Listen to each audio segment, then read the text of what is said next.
How many of us would look at the GPI index before booking a holiday or even moving to another country? Ranked number 1 as the safest place in the world to live is Iceland. It holds the highest GPI, Global Peace Index, meaning it's the most peaceful country in the world. With no standing army and a population of 333,000, Iceland is characterised by sand, snow, lava fields, the northern lights, mountains, glaciers and the Blue Lagoon. It's fair to say it's a relaxed and friendly country, where the whole country is like a community, looking after each other. Due to the weather conditions being of a polar climate in Iceland, that means even the summers are chilly. But with all this comes a breathtaking scenery and a bond between neighbours helping each other in all weathers. It was until 2017 when Birna Brjansdottir went missing. Hi guys, my name's Dawn, and if it's your first time here, welcome to Lounge Bar Crime. Let's get into it. Birna was a 20-year-old sales assistant.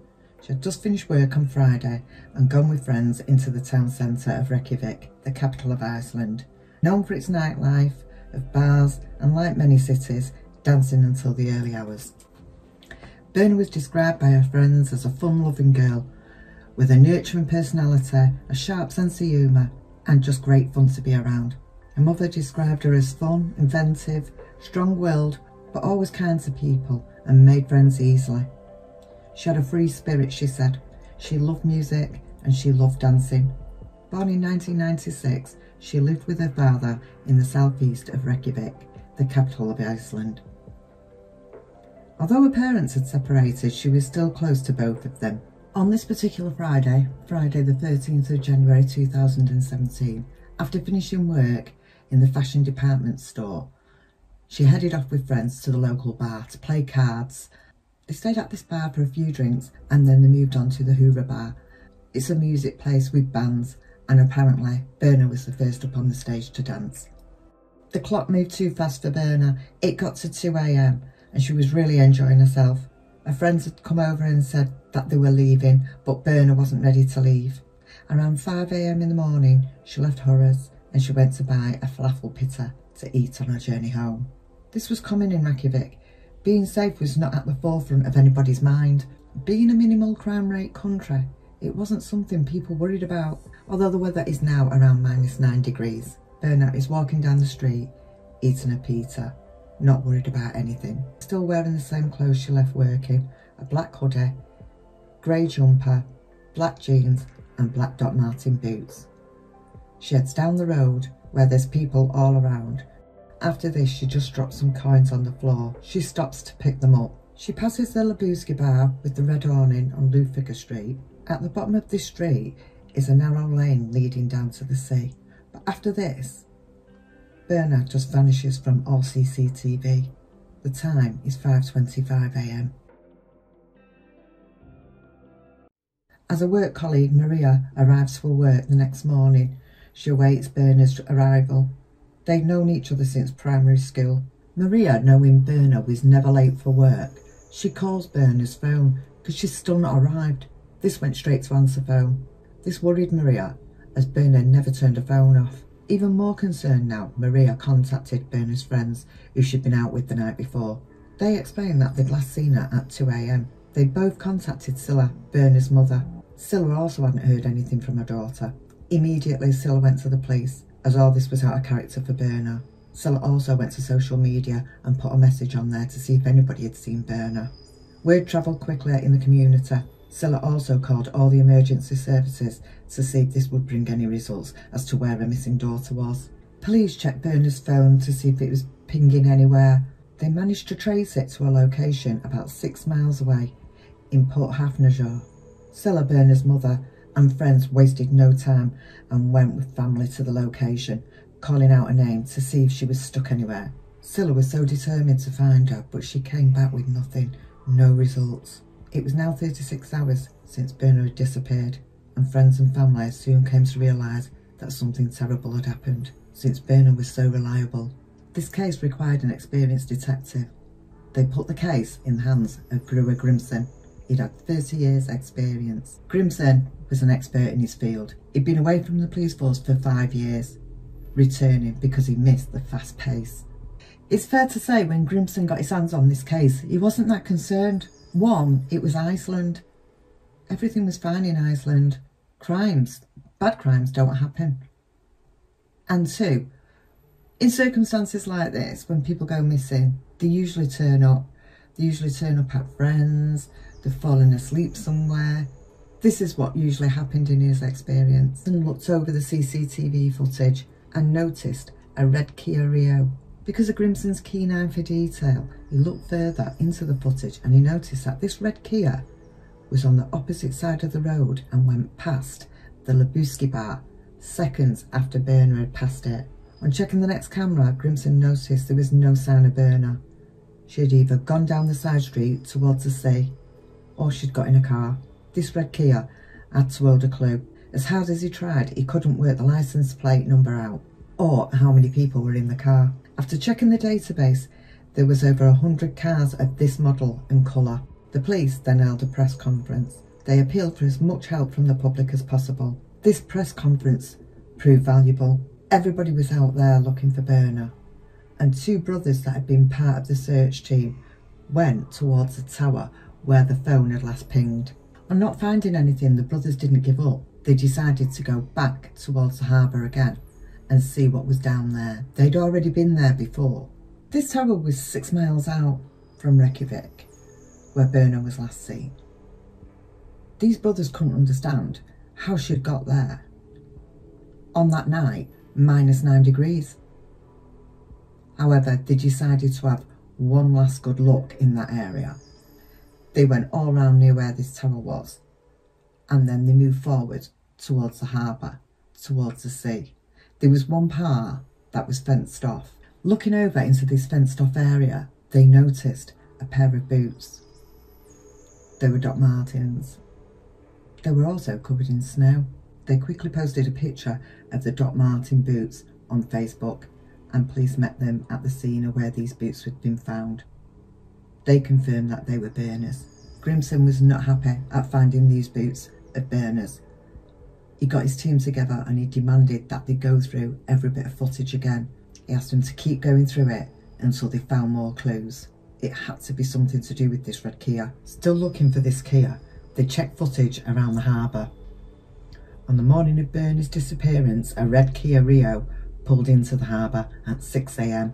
A man got out of the car, staggering, and then the car pulled off. The man who got out went towards a fishing trawler called the Polar Nanok. The other thing that police noticed on this footage of this red Kia in the harbour, they was able to get a number plate. Checking the registration, they found out it had been rented by a 25-year-old fisherman from Greenland, Thomas Olsen. He'd come to Iceland from Greenland on the Polar Nanok. Further investigations to find out where the car was now, it appeared it'd been rented out to a family. Although this family had complained that there was a smell of chemicals coming from the back of the vehicle. It smelled like it was coming from the back seat.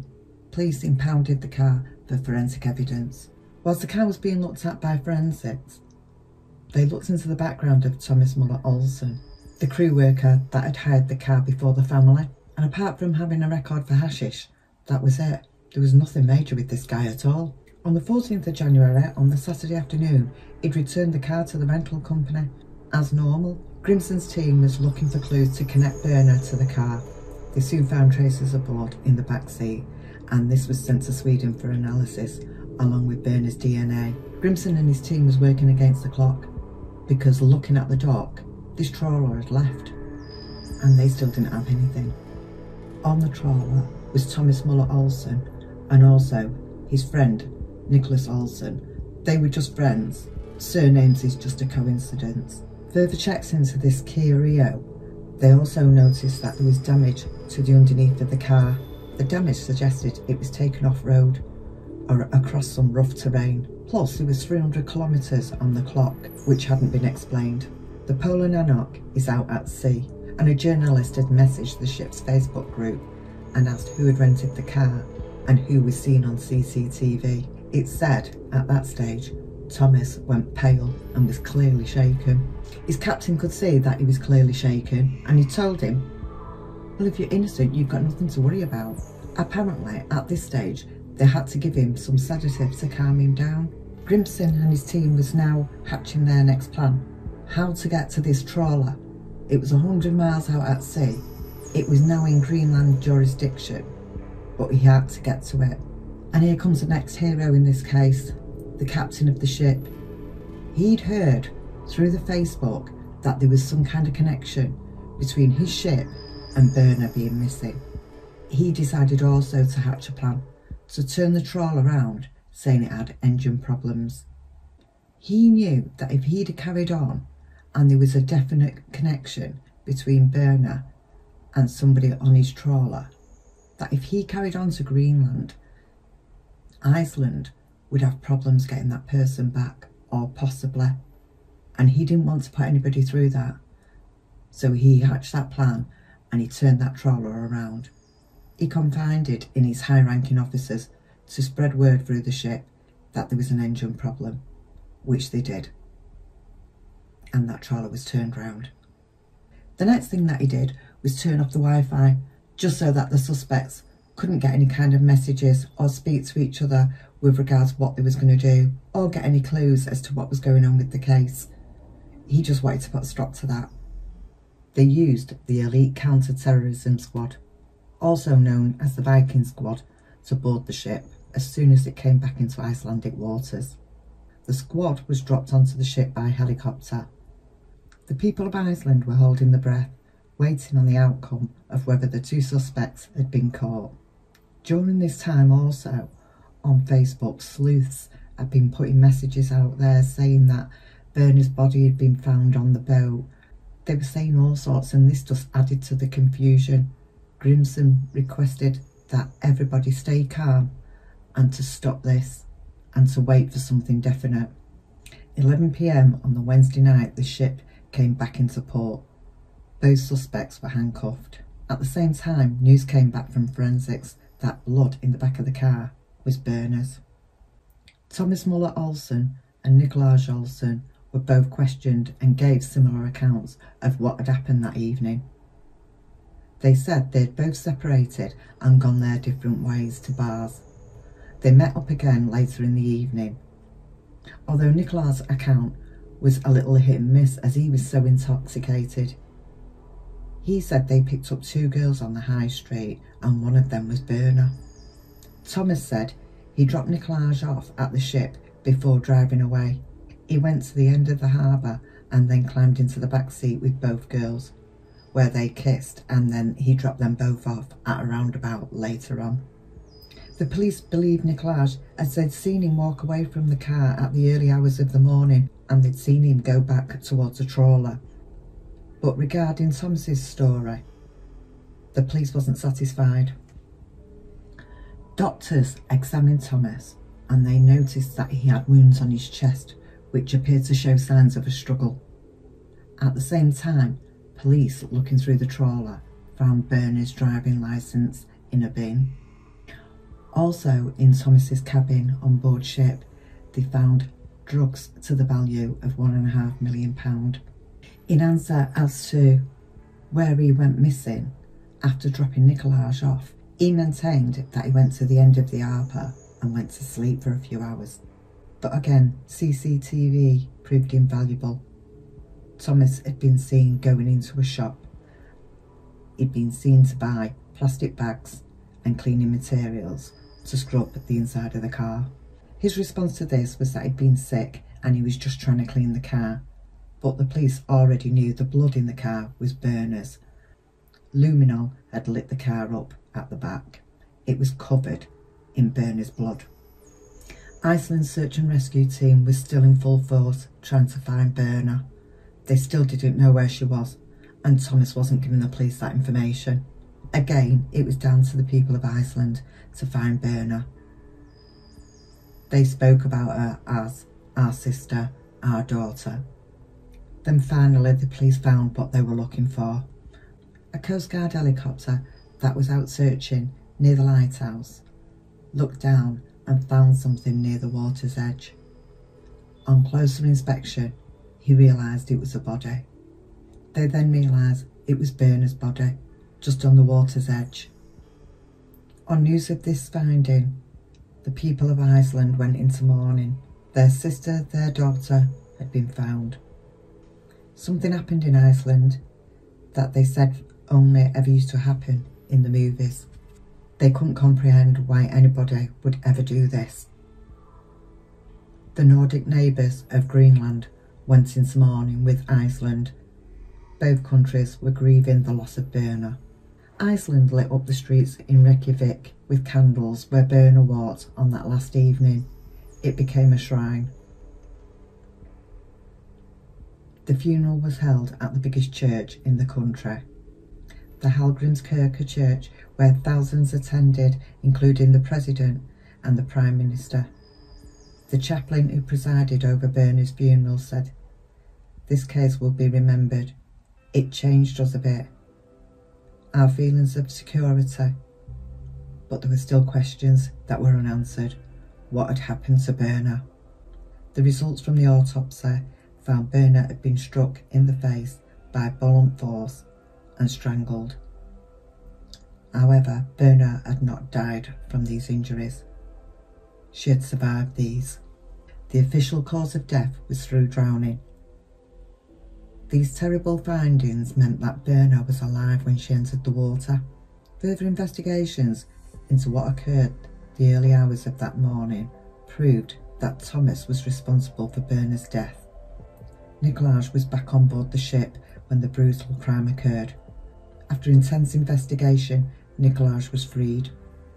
Thomas, on the other hand, whose account stayed the same of what happened that evening, he denied any involvement with Birna's murder and stayed adamant with his statement over 9 police interviews. It didn't change. Evidence, however, proved different. His DNA was on Birna's Doc Martin laces. Also, remember the driving licence that was found on the trawler in the bin? Thomas's DNA was on that. On the 30th of March 2017, Thomas Olsen was charged with drug possession and murder. His trial began in August 2017. There was not 2 girls, there was only 1 girl, and that he left the car to go to the bathroom down a side street. Nicolaj had driven off with Birna in the back seat, and when he returned, she wasn't with him. The courtroom went into shock. He was now trying to pin the murder on his friend Nicolaj. However, he did admit to the drug possession. On the 23rd of November 2018, 3 judges sentenced Thomas Olsen. He was found guilty of Birna's murder and drug smuggling. He was sentenced to 19 years in prison plus 29 million kroner, which is about £250,000 for cost and compensation. This heinous murder is one of the most talked about in Icelandic history. Thomas was taken by officers to start his prison sentence. He has since appealed his sentence, but the High Court refused its consideration and refused another appeal after that. For me, in this case, there's 2 heroes. One is Grímsson, the detective. He didn't give up. He tried to keep Iceland calm while he investigated everything that he could, and he got there. The other hero is the captain of the ship. He was already in Greenland waters when he suspected something and decided to, if you like, take the law into his own hands and turn that trawler around and put it back in Icelandic waters. He did this because he knew Iceland would have a problem getting somebody from Greenland back over there and proving the case. He wanted to make it as easy as possible. If he had somebody on board that had committed a murder, he wanted to make sure that he handed them over, and he did.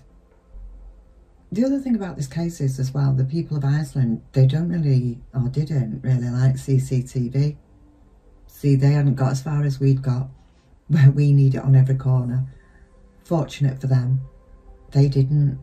And it's a shame that somebody's took that away from them. But I fear that now, that obviously a lot of their opinions have changed now, and I believe that a lot more CCTV has gone up just because of this case. How tragic is that? Because the people of Iceland policed their own islands. They all looked after each other. I mean, there was like a community, even though they're a country.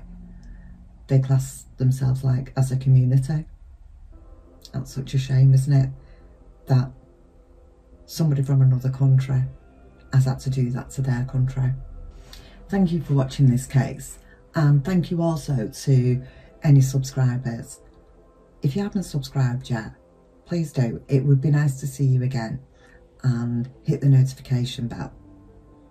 Until next time, thank you. Bye bye.